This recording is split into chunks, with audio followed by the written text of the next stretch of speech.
नमस्कार, स्वागत है आपका उज्ज्वल जी के चैनल पर और मैं हूं सीमा शर्मा। आज हम राजस्थान की चित्रकला के 100 प्रश्नोत्तर देखने वाले हैं, जो कि बहुत ही महत्वपूर्ण प्रश्न हैं। आपकी हर परीक्षा जो कि राजस्थान से संबंधित है उसमें ये टॉपिक पूछा जाता है और इससे जो संबंधित प्रश्न है वो यहाँ पर मैं दे रही हूँ। और ये सभी जो प्रश्न है लगभग ये क्रमबद्ध प्रश्नों की लड़ी रहेगी हमारी, और इसके अंतर्गत हम राजस्थान की चित्रकला को कवर करने का प्रयास कर रहे हैं। अगर आपने इससे पहले राजस्थान की जो भाषा साहित्य नहीं पढ़ा है तो आप उज्ज्वल जीके की प्लेलिस्ट में जाकर पढ़ सकते हैं। अगर आप रीट की तैयारी कर रहे हैं तो उज्ज्वल जीके की प्लेलिस्ट में जाकर रीट की तैयारी कर सकते हैं। अगर आप पेडागोजी पढ़ना चाहते हैं, एसएसटी पढ़ना चाहते हैं, साइको पढ़ना चाहते हैं, एनसीईआरटी पढ़ना चाहते हैं तो आप उज्ज्वल जीके में जाकर जो है अध्ययन कर सकते हैं। और अगर यहाँ पर जो है इतिहास की और जो आधुनिक इतिहास है, मध्यकाल है, प्राचीन काल है, इसको भी पढ़ाया जा रहा है। तो चलिए आज हम पढ़ने जा रहे हैं राजस्थान की चित्रकला। वीडियो शुरू करने से पहले छोटी सी गुजारिश है, अगर आप चैनल पर नए हैं तो उज्ज्वल जी के चैनल को सब्सक्राइब करें, पास के बेल आइकन को प्रेस करें ताकि नई वीडियो की नोटिफिकेशन समय रहते आपको प्राप्त होती रहे। और अगर आपको वीडियो पसंद आती है तो प्लीज़ अपने मित्रों में शेयर ज़रूर किया करें और लाइक ज़रूर करें। तो पहला प्रश्न जो हम देखने वाले हैं वो है हमारा कि राजस्थान की चित्रकला शैलियों पर किन शैलियों का प्रभाव देखने को मिलता है। तो देखिए, राजस्थान की जो चित्रकला शैलियाँ हैं, चित्रकला शैली है, उस पर जो प्रभाव देखने को मिलता है वो गुजरात और कश्मीर शैली का देखने को मिलता है। राजस्थानी चित्र शैली विशुद्ध रूप से भारतीय है, ऐसा मानना किसका है? तो विलियम लॉरेंस जो है ऐसा मानते हैं कि राजस्थानी जो चित्रकला शैली है वो पूर्ण रूप से भारतीय है, और ये जो शैली है इसका विकास जो हुआ है गुजरात और कश्मीर शैली के प्रभाव से ये हुई है। राजस्थान में प्राचीनतम चित्रण कहाँ से प्राप्त होते हैं? देखिए, जो राजस्थान में हमें प्राचीन जो चित्र दिखाई देते हैं वो कोटा के पास जो चंबल नदी है उसके पास जो मुकुंदरा की दर्रा की पहाड़ियाँ हैं, आलनिया नदी के किनारे की जो चट्टानें हैं वहाँ पर जो है प्रभाव देखने को मिलता है। इसके अलावा भी पुष्कर वगैरह और जगह भी हैं, पर ज़्यादा जो महत्वपूर्ण मिले हैं वो यहीं पर मिले हैं, जो मुकुंदरा और दर्रा की पहाड़ियाँ और आलनिया नदी की जो पास की चट्टानें हैं वहाँ पर। जैसलमेर भंडार में 1060 ईस्वी के ओध निरुक्ति वृत्ति एवं 10 वैकालिका सूत्र चूर्णी उदाहरण हैं। बहुत ही महत्वपूर्ण प्रश्न है, और ये जो उदाहरण है ये है राजस्थान में उपलब्ध जो सर्वाधिक प्राचीनतम चित्रित ग्रंथ हैं उसके सबसे पहले उदाहरण हैं 1060 के ओध निरुक्तिवर्ती और 10 वैकालिका सूत्र चूर्णी का। कई बार प्रश्न जो है इन सीधा पूछ लिया जाता है, जैसलमेर भंडार का सीधा पूछ लिया जाएगा कि राजस्थान में उपलब्ध सर्वाधिक प्राचीनतम चित्रित ग्रंथ कहाँ के हैं, तो जैसलमेर भंडार के, और कई बार ये नाम भी दे दिए जाते हैं, तो दोनों बातें आप ध्यान रखिएगा। राजस्थानी चित्रकला के विषय में राजस्थानी चित्रकला के विषय कौन कौन से हैं? तो देखिए, अगर हम बाद में तो हम बात करेंगे कि जो अलग अलग हमारी जो शैलियाँ हैं, ठीक है, जो स्कूल्स हैं, मेवाड़ स्कूल है या हाड़ौती है या आपकी जो मारवाड़ स्कूल है, उनकी जो शैलियाँ हैं उनके विषय बाद में देखेंगे। यहाँ पर हम पूरे राजस्थानी चित्रकला की बात कर रहे हैं कि जो पूरा हमारा राजस्थानी चित्रकला का जो सब्जेक्ट है वो क्या है। तो देखिए, पशु पक्षियों का चित्रण, शिकारी दृश्य, दरबार के दृश्य, नारी का सौंदर्य, धार्मिक ग्रंथों के चित्रण, ये कुल मिलाकर जो है हमारी राजस्थानी चित्रकला के विषय रहे हैं। सर्वप्रथम राजस्थानी चित्रकला का वैज्ञानिक वर्गीकरण किसने प्रस्तुत किया है? तो देखिए, जो आनंद कुमार स्वामी जी हैं ये लिखते हैं अपनी किताब जिसका नाम है राजपुताना पेंटिंग्स। ठीक है, जो राजपुताना पेंटिंग्स थी उसमें सन 1916 में ये किताब लिखी आनंद कुमार स्वामी ने, और ये जो किताब है ये जनरल्स जो कर्नल जेम्स टोड है, ठीक है, उसकी किताब जो है उससे लिए गए हैं, चित्रकला के जो अंश हैं उससे ये आनंद कुमार स्वामी ने ये किताब जो है उसकी रचना की है, और इसी में इन्होंने जो राजस्थानी चित्रकला है उसका वैज्ञानिक जो वर्गीकरण है वो पेश किया है। आगे देखिए, राजस्थानी चित्रकला शैलियों की मूल शैली कौन सी है? तो जो मेवाड़ शैली है वो राजस्थानी चित्रकला शैलियों की मूल शैली है। ठीक है, राजस्थानी चित्रकला शैली को कितने भागों में बांटा गया है? तो देखिए ये 4 भागों में बांटा गया है और इनको क्या कहा जाता है? स्कूल्स कहा जाता है। तो ये 4 भाग कौन कौन से हैं? देखिए 4 स्कूल हैं, Mewar school, Marwar school, Dhundhar school और हाड़ौती स्कूल। कौन कौन से राजस्थानी चित्रकला शैली के स्कूल हैं? मेवाड़ है, मारवाड़ है, ढूढ़ान है और हाड़ौती है। और इसमें वो एरिया आएंगे जो इनसे संबंधित क्षेत्रों में होंगे। जैसे अगर हम मेवाड़ स्कूल की बात करें तो इसमें कौन कौन सी शैलियाँ शामिल हैं? सबसे पहले देखिए, सबसे पहले बात आती है कि राजस्थानी चित्रकला शैलियों की मूल शैली कितनी है? मूल शैली कौन सी है? तो मेवाड़ शैली है। अच्छा, राजस्थानी चित्रकला शैली को कितने भागों में बांटा गया है? तो 4 भागों में बांटा गया है। फिर जो ये 4 स्कूल हैं ये कौन कौन से हैं? तो ये मेवाड़ है, मारवाड़ है, ठीक है, ढूढ़ान है और उसके अलावा हाड़ौती है, ठीक है। और अब ये पूछा जा रहा है, अब हम सिंगल मेवाड़ को लेके चलेंगे, मेवाड़ स्कूल को। तो मेवाड़ स्कूल की कौन कौन सी शैलियाँ हैं? एक है उदयपुर, एक है नाथद्वारा, चावंड शैली, देवगढ़ शैली, शाहपुरा। यानी कि जो मेवाड़ जो क्षेत्र है उसके नज़दीक का जो एरिया है उसी में ये जो है शैलियाँ आएंगी। तो उदयपुर शैली, नाथद्वारा शैली, चावंड शैली, देवगढ़ शैली और शाहपुरा शैली, ये मेवाड़ जो स्कूल है उसकी शैलियाँ हैं।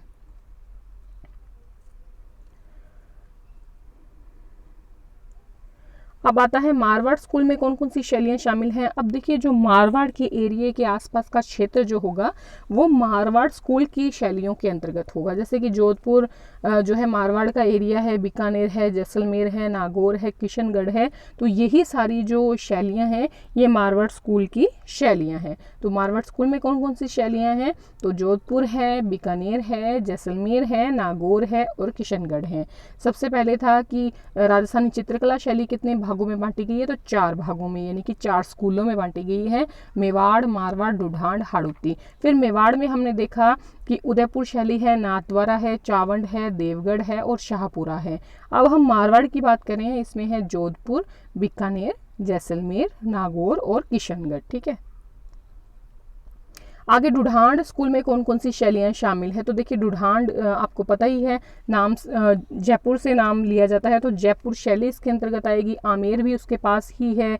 उनियारा शैली, शेखावाटी जो कोटा वगैरह जो है आपके, सॉरी कोटा तो हाड़ौती में आ गया, जैसे कि झुंझुनू, सीकर वगैरह हैं वो शेखावाटी क्षेत्र में है और वो जयपुर के नज़दीक हैं। अलवर जयपुर के नज़दीक है, इसीलिए ढूढ़ान स्कूल के अंतर्गत वो क्षेत्र ले गए हैं जो जयपुर के आसपास हैं। जैसे जयपुर शैली है, आमेर शैली है, उनियारा शैली है, शेखावाटी शैली है, अलवर शैली है। ये किस में आएगी? ये आएगी आपके ढूढ़ान स्कूल में। फिर आती है हाड़ौती। हाड़ौती आपको पता ही है, कोटा को, बूंदी को और झालावाड़ को हाड़ौती कहते हैं और हाड़ौती स्कूल में यही शैलियाँ आएंगी तीनों। फिर प्रश्न है हमारा कि ढूढ़ान स्कूल, ढूढ़ान जो स्कूल है उसकी अलवर शैली का जो पृष्ठभूमि है, यानी कि जो जयपुर स्कूल है, ढूढ़ान स्कूल है, उसकी अलवर शैली की पृष्ठभूमि का रंग कौन सा है? अब देखिए हम सबके कलर देखने वाले हैं। तो हरा रंग जो है इस चित्रकला शैली में हम देखते हैं, हरा रंग जो है ज़्यादा यूज़ किया जाता है अलवर शैली में। फिर है किशनगढ़ शैली की पृष्ठभूमि का रंग क्या है? तो किशनगढ़ शैली में गुलाबी और जो सफ़ेद रंग है इसका प्रयोग ज़्यादा किया जाता है। अच्छा, ये किशनगढ़ किस में आती है? तो किशनगढ़ आता है आपके मारवाड़ स्कूल में, ठीक है। नीला रंग किससे संबंधित है? तो देखिए नीला रंग जो है वो कोटा शैली से संबंधित है और कोटा शैली किस स्कूल के अंतर्गत आती है? हाड़ौती स्कूल के अंतर्गत आती है। सुनहरी रंग की शैली से संबंधित है, तो सुनहरी जो रंग है वो बूंदी शैली से संबंधित है, मतलब बूंदी शैली की जो पृष्ठभूमि है उसका महत्वपूर्ण रंग जो है वो सुनहरा रंग है और ये हाड़ौती स्कूल के अंतर्गत आता है। जोधपुर बीकानेर जो शैली है उसकी पृष्ठभूमि का रंग कौन सा है? तो जोधपुर और बीकानेर शैली जो दोनों शैलियां हैं मारवाड़ स्कूल की शैली है और पीला रंग जो है इनकी पृष्ठभूमि का मुख्य रंग है। मेवाड़ या जो उदयपुर शैली है, मेवाड़ देखिए मेवाड़ शैली को ही उदयपुर शैली कहा जाता है, तो आप कंफ्यूज मत होइएगा। और ये मेवाड़ स्कूल के अंतर्गत आती हैं। तो इनका मुख्य जो रंग की प्रधानता है इसमें तो वो लाल रंग है। उदयपुर शैली या मेवाड़ शैली में किस पशु और पक्षी की प्रधानता है। देखिए अब हमने कलर देख लिए हैं, अब हम पशु पक्षियों की बात करेंगे, सब शैलियों की। तो देखिए अगर हम उदयपुर या मेवाड़ शैली की बात करें जो कि मेवाड़ स्कूल के अंतर्गत आता है, तो इसमें जो हाथी और चकोर जो है, इन दोनों की मतलब पशु कौन सा होगा हाथी और पक्षी कौन सा हो गया चकोर, तो इनकी प्रधानता है। एक बार हम कलर वापस से देखेंगे। देखिए कलर की अगर हम बात करें तो ढूढ़ांड की अलवर शैली का जो रंग है वो हरा है, किशनगढ़ का गुलाबी सफ़ेद है और नीला रंग है कोटा का, और सुनहरी रंग है बूंदी का, जोधपुर बीकानेर का पीला रंग है, और मेवाड़ या उदयपुर शैली का लाल रंग है। अब पशु पक्षी की बात करें तो उदयपुर शैली या मेवाड़ शैली का पशु है आपके हाथी, और जो पक्षी है वो चकोर है। चील, कौवा और ऊंट किस शैली से संबंधित है। आपको ऊंट कहाँ पर दिखता है, तो बीकानेर और ये जोधपुर में ज़्यादा दिखाई देता है, तो आप याद रखिएगा चील, कौवा और ऊंट जो है ये जोधपुर या बीकानेर शैली से संबंधित है, यानी कि मारवाड़ स्कूल से संबंधित है। कोटा व बूंदी शैली में किस पशु व पक्षी की प्रधानता है। तो देखिए कोटा बूंदी शैली आती किसके अंतर्गत है, हाड़ौती के अंतर्गत, हाड़ौती स्कूल के अंतर्गत। तो यहाँ पर इस चित्रकला शैली में जो मुख्य पशु हैं वो है हिरण, शेर, और जो पक्षी है वो है आपके बतख। अश्व यानी कि घोड़ा और मोर जो है वो किन शैलियों से संबंधित है। घोड़ा और मोर जो है वो जयपुर और अलवर शैली से संबंधित है, और ये किसके अंतर्गत आता है, ढूढ़ांड स्कूल से संबंधित है। फिर आता है नाथद्वारा शैली में किस पशु और पक्षी की प्रधानता है। तो देखिए नाथद्वारा में गाय पशु की और मोर पक्षी की जो है प्रधानता है। नाथद्वारा शैली है किसमें, तो मेवाड़ स्कूल के अंतर्गत आती है। पीपल और बरगद जो है वो किस शैली से संबंधित है। अब देखिए एक बार हम पशु और पक्षी देख लें वापस से। तो देखिए उदयपुर शैली या मेवाड़ शैली का जो पशु है वो है हाथी और पक्षी है चकोर। चील, कौवा, ऊंट जो है जोधपुर बीकानेर शैली से संबंधित है। और अगर हम कोटा बूंदी की बात करें तो हिरण, शेर और बतख संबंधित है। और अगर हम घोड़े और मोर की बात करें तो जयपुर और अलवर संबंधित है। फिर हम बात करें नाथद्वारा की तो यहाँ पर गाय और मोर संबंधित है। अब आता है कि पेड़ पौधे कौन से हैं, पेड़ कौन से संबंधित है। तो देखिए पीपल और बरगद जो है वो जयपुर, अलवर यानी कि ढूढ़ांड स्कूल से संबंधित हैं, पीपल, बरगद। खजूर किससे संबंधित है, तो कोटा और बूंदी शैली जो है ये कौन सी शैली है, हाड़ौती शैली है। तो इससे कौन संबंधित है, आपके खजूर जो है खजूर संबंधित है। आम किससे संबंधित है, तो देखिए जोधपुर और बीकानेर शैली किससे संबंधित है, मारवाड़ स्कूल से संबंधित है। और ये आम जो है किससे है संबंधित, जोधपुर और बीकानेर शैली से। फिर आता है कदम्ब वृक्ष किससे संबंधित है। देखिए कदम्ब जो है ये उदयपुर शैली यानी कि मेवाड़ शैली से संबंधित है, मेवाड़ स्कूल के अंतर्गत आता है। बीकानेर शैली में नारी के, अब देखिए पहले हम ये देख लेते हैं पीपल और बरगद किन शैलियों से संबंधित हैं, तो जयपुर व अलवर से। खजूर किससे संबंधित है, कोटा व बूंदी से। आम किससे संबंधित है, जोधपुर व बीकानेर से। कदम्ब वृक्ष किससे संबंधित है, तो मेवाड़ से। बीकानेर शैली में नारी के नयन किस प्रकार के हैं, तो खंजर के समान नयन है। ठीक है, मतलब जो नयन का चित्र देखते हैं आप, यानी कि नारी के नयन जो दिखाए गए हैं बीकानेर शैली में वो हैं खंजर के समान, यानी कि मारवाड़ आपके स्कूल में। फिर मृग के समान नारी की आंखें किस में दिखाई देती हैं, तो मेवाड़ शैली या उदयपुर शैली में जो है हिरण के समान, मृग के समान जो है नारी की आंखें दिखाई देती हैं।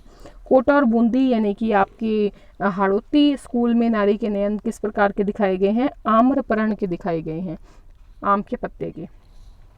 कमान जैसी आंखें जैसे कि आप बनी ठनी में देखते हैं वो किशनगढ़ शैली से संबंधित है। बादाम जैसे नयन किससे संबंधित है, तो जोधपुर शैली में जो आप चित्र दिखेंगे उन औरतों की, उन जो है स्त्रियों की जो नयन दिखाई जाएंगे वो जोधपुर शैली में बादाम जैसे दिखाई जाएंगे। ठीक है, एक बार पुनः देख लें हम इनको। वृक्ष हो गए थे, नारी के नयन बीकानेर में है खंजर के समान। मृग के समान नारी की आंखें हैं मेवाड़ या उदयपुर शैली से संबंधित। ठीक है, देखिए आप याद रखिए मृग के समान जैसे पद्मिनी थी तो उसकी आंखें कैसी थी, मृग के समान थी, वो कहाँ की थी, मेवाड़ की थी, तो इसलिए मृग के समान नारी की आंखें मेवाड़, एक जैसे एग्जाम्पल है, ट्रिक है। फिर बीकानेर में आप ये थोड़े से योद्धा हुए हैं तो खंजर के समान हैं। ठीक है, कोटा और बूंदी शैली में आम के पत्ते के समान है। कमान जैसी आंखें जैसे कि बर्निशणी की है, जो किशनगढ़ है वहाँ की है।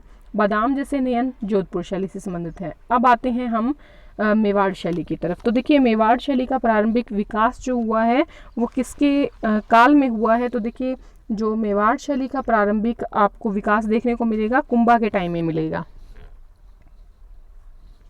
मेवाड़ शैली या उदयपुर शैली किस स्कूल में आती है? तो मेवाड़ स्कूल के अंतर्गत आती है। उदयपुर शैली का स्वर्ण काल जो है कहलाता है, मतलब मेवाड़ शैली का स्वर्ण काल कहलाता है तो महाराणा जगत सिंह जो फर्स्ट थे उनका टाइम पीरियड था। तस्वीरारों कारखानों कहा जाता है, ये कहा जाता है चित्रोरी ओवरी नामक कला विद्यालय को। ये जो कला विद्यालय था ये आपके महाराणा जगत सिंह जो थे प्रथम, उन्होंने उदयपुर के जो राजमहल है उसमें खोला था। ये कला स्कूल था। कलीला दमना क्या है? तो ये देखिए पंचतंत्र जो है उसका फारसी अनुवाद है और पंचतंत्र जो है विष्णु शर्मा के द्वारा लिखा गया है। और कलीला दमना जो है एक आपको पता होगा शायद। देखिए इसमें जो कलीला और दमना जो होते हैं वो दो गिद्दड़ मंत्री दिखाए जाते हैं और जो राजा होता है वो शेर दिखाया जाता है। ठीक है, राजा कौन होता है? शेर, और दो मंत्री कौन होते हैं? गिद्दड़ होते हैं। एक का नाम कलीला होता है, एक का नाम दमना होता है। देखिए पशु पक्षियों की कहानियों के माध्यम से जो मानव जीवन के सिद्धांत हैं वो समझाए हैं पंचतंत्र में आपके विष्णु शर्मा जी ने। कलीला दमना नाम से चित्र चित्रित किए हैं तो देखिए उदयपुर शैली में कलीला दमना के नाम से चित्र चित्रित किए गए हैं। और उदयपुर शैली कौन सी है? मेवाड़ स्कूल के अंतर्गत। बहुत इंपॉर्टेंट है श्रावक प्रतिक्रमण सूत्र चूर्णी। तो देखिए मेवाड़ शैली उदयपुर शैली का पहला चित्र कौन सा है? तो ये है आपके श्रावक प्रतिक्रमण सूत्र चूर्णी। देखिए ये आहड़ में 1260 ईस्वी के दौरान जो है चित्रित किया गया था और इसके चित्रकार जो थे वो थे कमलचंद। तो कमलचंद जो थे वो श्रावक प्रतिक्रमण सूत्र चूर्णी के चित्रकार थे और ये पहला चित्रकार है मेवाड़ शैली का। मेवाड़ शैली के प्रमुख चित्रकार कौन थे? तो देखिए मनोहर लाल है, साहिबदीन है, कृपाराम है और उमरा है। देखिए अगर हम बात करें साहिबदीन की तो इन्होंने जो आपके गीत गोविंद है, ठीक है, गीत गोविंद, तो गीत गोविंद जो ग्रंथ है इसको चित्रित किया था साहिबदीन ने। और ये जो साहिबदीन था ये आपके जो महाराणा जगत सिंह जो फर्स्ट हैं उदयपुर के या मेवाड़ के, तो उनके दरबारी चित्रकार थे साहिबदीन। और अगर हम मनोहर लाल की बात करें तो इन दोनों ने मिलकर क्या किया था, आपके रामायण थी आर्ष रामायण ग्रंथ उसको चित्रित किया था। मनोहर लाल और साहिबदीन ने मिलकर आर्ष रामायण को चित्रित किया था। मेवाड़ चित्रकला शैली में किन विषयों का चित्रण किया गया है? तो देखिए धार्मिक विषयों का चित्रण किया गया है। तो याद रखिएगा मेवाड़ चित्रकला शैली में किन विषयों का चित्रण किया गया है? तो धार्मिक विषय जैसे कि महाभारत के हो गए, रामायण के हो गए, रसिक प्रिया हो गई, गीत गोविंद हो गया। ठीक है, मेवाड़ चित्रकला शैली पर प्रभाव किसका रहा है? तो देखिए गुर्जर और जो जैन कला है इनका प्रभाव रहा है, जैन शैली का। नाथद्वारा चित्रकला शैली का विकास किन कलाकारों ने किया था? तो देखिए मथुरा के जो कलाकार थे उन्होंने इस जो चित्रकला शैली है इसका विकास किया था। नाथद्वारा जो है वो मेवाड़ रियासत के अंतर्गत आता था पहले, आजकल राजसमंद जिले में आता है। श्रीनाथ जी मंदिर के निर्माता कौन हैं? तो जो मेवाड़ के महाराजा थे राज सिंह जी, इनका टाइम पीरियड जो था वो था 1671 से 72 और इस टाइम पीरियड में इन्होंने ये श्रीनाथ जी के मंदिर का निर्माण करवाया था 71-72 में। कौन सा मंदिर पिछवाई कला के लिए प्रसिद्ध है? तो यही श्रीनाथ जी का मंदिर जो राजसमंद में है ये प्रसिद्ध है पिछवाई कला के लिए। ठीक है, पिछवाई जो है नाथद्वारा शैली का ही एक रूप है। नाथद्वारा शैली का स्वर्णकाल कहलाता है। तो महाराजा राज सिंह का काल ही नाथद्वारा शैली यानी कि मेवाड़ स्कूल के अंतर्गत आता है और महाराजा राज सिंह का काल नाथद्वारा शैली का स्वर्णकाल था। नाथद्वारा शैली की महिला चित्रकार कौन है? तो दो हैं, कमला और इलायची। बहुत इंपॉर्टेंट है, याद रखिएगा, कमला इलायची जो है नाथद्वारा शैली की महिला चित्रकार हैं। फिर आता है नाथद्वारा शैली में प्रमुख चित्रकार कौन थे? यहाँ पे पुरुषों की बात हो रही है तो खेतदान, नारायण, घासीराम, चतुर्भुज, उदयराम, खूबीराम। नाथद्वारा शैली के चित्रित विषय कौन कौन से है, तो ये मुख्य बहुत इंपॉर्टेंट है। जो कृष्ण से संबंधित जितना कुछ भी होगा वो नाथद्वारा शैली से संबंधित होगा, जैसे बाल लीलाएं हैं, ग्वालों के चित्र है, यमुना में स्नान करने से संबंधित है, अन्नकूट महोत्सव है, ये सब आएगा। नाथद्वारा शैली की पृष्ठभूमि का रंग कैसा, तो नीम जैसे होता है ना पीला और हरा, यानी कि नींबुआ पीला रंग, तो वो है नाथद्वारा शैली की पृष्ठभूमि का रंग। नाथद्वारा में भित्ति चित्रण में कौन सी शैली का प्रयोग किया गया है, तो देखिए भित्ति चित्रण में जो शैली प्रयोग में ली गई है वो है आला गीला फ्रेस्को। थोड़ा सा इसके बारे में हम बात करेंगे। देखिए पहली तो बात तो ये आती है कि भित्ति चित्रण कहते हैं किसको हैं, जो दीवार पर जो चित्रण किया जाता है वो कहलाता है भित्ति चित्रण। इसके जो शिल्पी होते हैं वो कहलाते हैं चेजारे, मतलब जो स्पेशल जो मिस्त्री होते हैं वो क्या कहलाते हैं, शिल्पी जो होते हैं चेजारे कहलाते हैं। अब ये आला गिला है क्या, नाम से पता चल रहा है आला और गिल्ला, ये गिल्ला है, ठीक है, गिल्ला, आला गिल्ला। देखिए आला गिल्ला में इसी का नाम एक आला गिल्ला का मिलेगा आपको, आयरश, सॉरी एक मिनट फिर देखते हैं, इसका नाम है जी आरायश पद्धति। किसको कहा जाता है, इसी को कहा जाता है आला गिल्ला फ्रेस्को को।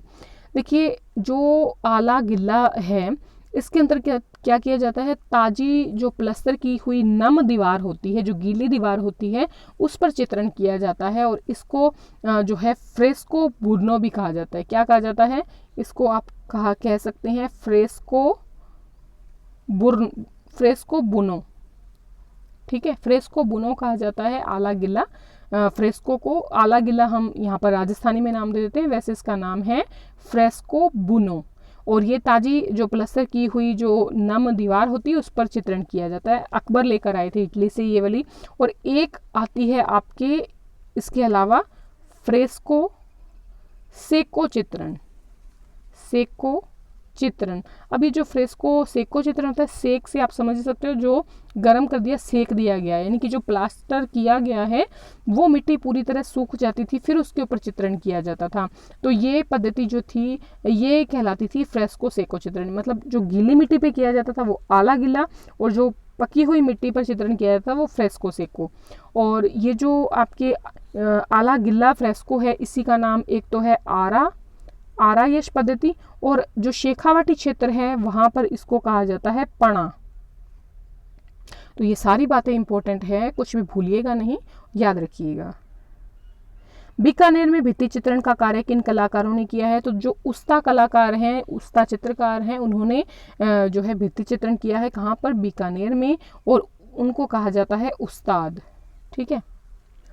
बीकानेर महाराजा जो अनूप सिंह थे वो लाहौर था, वहाँ से मुगल शैली के उस्ता चित्रकारों को आपके बीकानेर में लेकर आए थे, क्योंकि बीकानेर के संबंध अच्छे थे मुगल काल से। मुगल जो थे आपके राजा लोग, शासक लोग, उनसे अच्छे संबंध थे अनूप सिंह और इन सब के।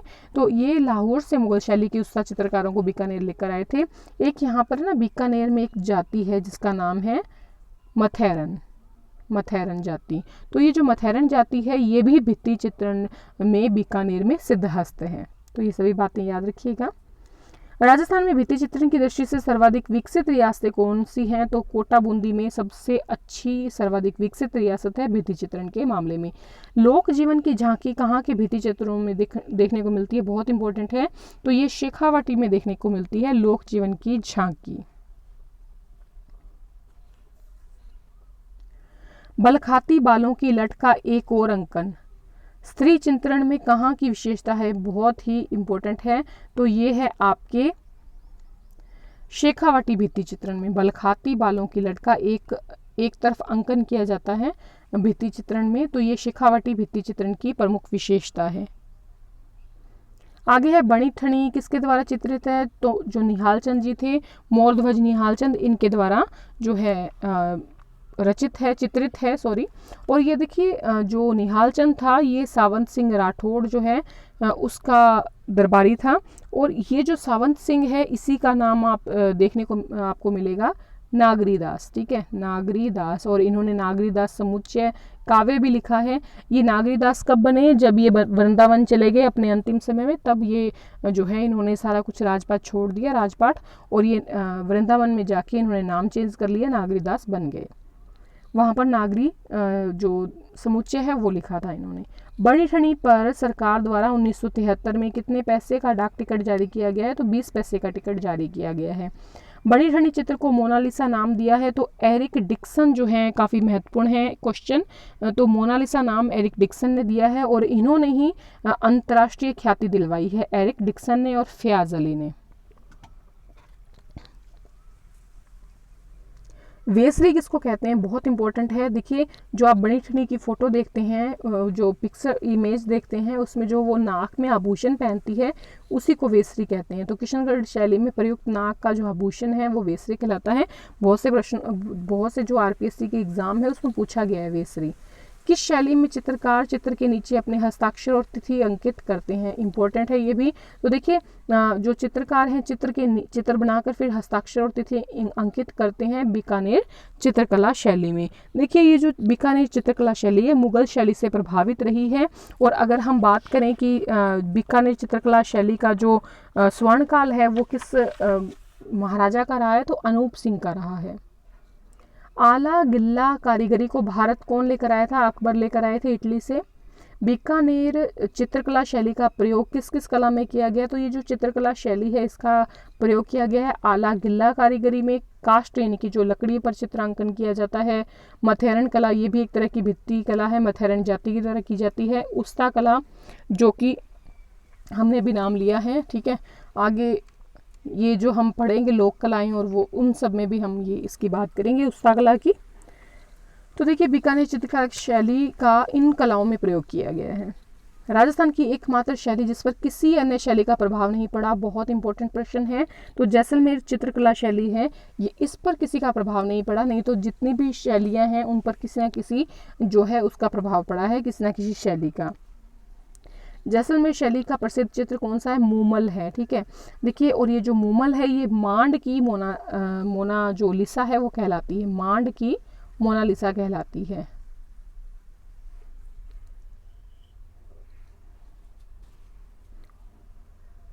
और शायद राजस्थान की मोनालिसा आपके बनी ठनी वाली कहलाती है।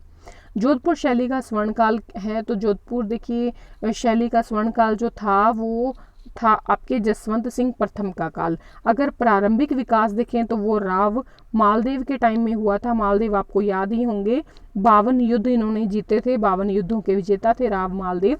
तो इनके टाइम में जोधपुर शैली का प्रारंभिक विकास हुआ।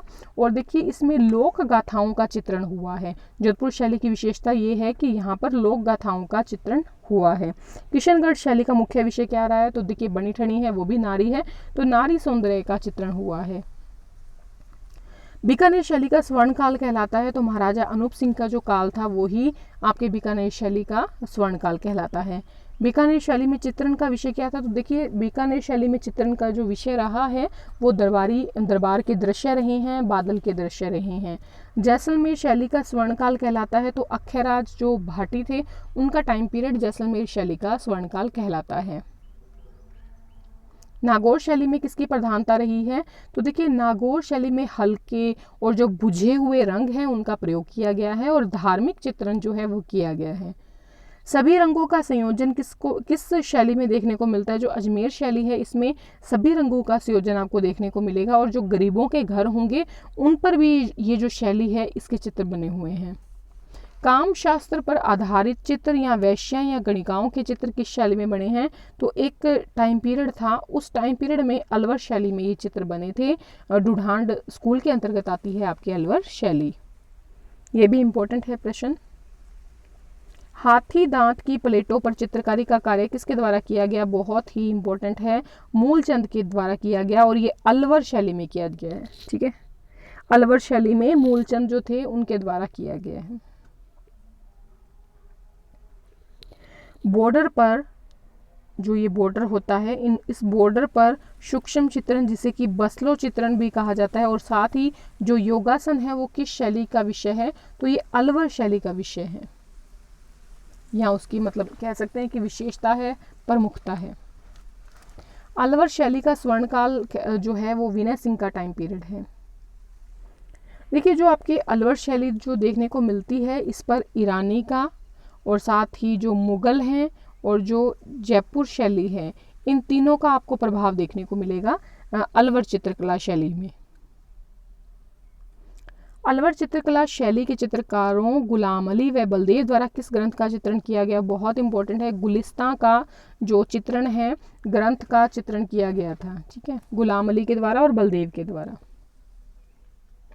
किस शैली में प्राकृतिक रंगों की प्रधानता रही है? तो आमेर शैली में प्राकृतिक रंगों की प्रधानता रही है। आमेर चित्रकला शैली का स्वर्णकाल जो है वो मिर्जा राजा जयसिंह का काल कहलाता है। अगर हम इसके प्रारंभिक विकास की बात करें तो प्रारंभिक जो विकास हुआ है वो आपकी हुआ है मानसिंह फर्स्ट के द्वारा। मानसिंह फर्स्ट का काल था, तब तो आमेर चित्रकला शैली जो है वो उसका विकास शुरू हुआ और मिर्जा राजा जयसिंह का काल स्वर्णकाल था। ये भी बहुत इंपॉर्टेंट है, ईश्वरी सिंह के समय किस शैली में राजा महाराजाओं के बड़े बड़े आदमकद चित्र यानी कि पोर्ट्रेट चित्र दरबारी चित्रकार साहिब राम के द्वारा तैयार किए गए? तो ये जो है जयपुर शैली में तैयार किए गए थे। बहुत इंपॉर्टेंट है, याद रखिएगा।